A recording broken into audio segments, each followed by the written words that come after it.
ആശ്വാസവും പ്രോത്സാഹനവും ആത്മീയ ഉൾക്കാഴ്ചയും നൽകുന്ന ഒരു സന്ദേശം. ഞാൻ നിങ്ങളുടെ ആരോഗ്യം വീണ്ടെടുക്കും.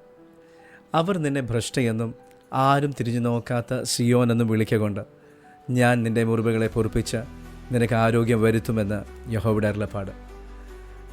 നമ്മുടെ ദൈവം രോഗശാന്തിയുടെയും പുനഃസ്ഥാപനത്തിൻ്റെയും ദൈവമാണെന്നും നമ്മുടെ ജീവിതത്തിന് അർത്ഥവും പൂർണ്ണതയും ആരോഗ്യവും കൊണ്ടുവരുവാൻ അവനെപ്പോഴും ആഗ്രഹിക്കുന്നുവെന്ന് ഈ വചനം നമ്മെ ഓർമ്മപ്പെടുത്തുന്നു. കുറ്റപ്പെടുത്തലുകളും ഒറ്റപ്പെടുത്തലുകളും കാരണം നിരുത്സാഹവും ഉത്കണ്ഠയും നമ്മുടെ ജീവിതത്തിൽ അനുഭവപ്പെടുമ്പോൾ, നമ്മുടെ മുറിവുകൾ ഉണങ്ങുവാൻ കഴിയാത്ത അത്ര ആഴത്തിലുള്ളതുപോലെ തോന്നുമ്പോൾ, ഈ അവസ്ഥയെ നന്നാക്കുവാൻ നമുക്ക് സ്വയം കഴിഞ്ഞില്ല എന്ന് വരാം. എന്നാൽ ദൈവം എല്ലാ മുറിവിനെയും സൗഖ്യമാക്കുകയും നമ്മെ പുനഃസ്ഥാപിക്കുകയും ചെയ്യുന്ന ദൈവമാണ്. നമ്മുടെ ജീവിതത്തിൽ പൂർണ്ണതയും വിശാലതയും കൊണ്ടുവരുവാൻ ഈ ദൈവം എപ്പോഴും ആഗ്രഹിക്കുന്നു.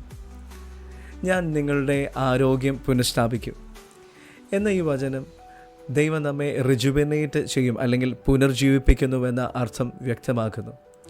നമ്മുടെ ജീവിതത്തിലേക്ക് ശാരീരികവും മാനസികവും വൈകാരികവുമായ ആത്മീകവുമായ സൗഖ്യം നമ്മിൽ കൊണ്ടുവരുവാൻ ദൈവം എപ്പോഴും ആഗ്രഹിക്കുന്നു. നമ്മെ പൂർണ്ണതയിലേക്ക് പുനഃസ്ഥാപിക്കുവാൻ ദൈവത്തിന് ഏത് സാഹചര്യത്തിലും നമ്മെ രൂപാന്തരപ്പെടുത്തുവാൻ കഴിയും. നിങ്ങളുടെ മുറിവുകൾ സൗഖ്യമാകും. നാം ഏൽപ്പിച്ചു കൊടുക്കുകയാണെങ്കിൽ ദൈവം നമ്മിൽ ഒരു ആത്മീയ ശസ്ത്രക്രിയ നടത്തുവാൻ ആഗ്രഹിക്കുന്നു എന്ന വസ്തുത നാം തിരിച്ചറിയണം. അവൻ നമ്മുടെ വേദനകളിലും കഷ്ടപ്പാടുകളിലും നമ്മെ മാറ്റി നിർത്താതെ നമ്മെ കരുതുകയും തൻ്റെ മാർവോട് ചേർത്തുകൊള്ളുകയും ചെയ്യുന്ന ദൈവമാണ് എന്നെപ്പോഴും നാം ഓർക്കുക.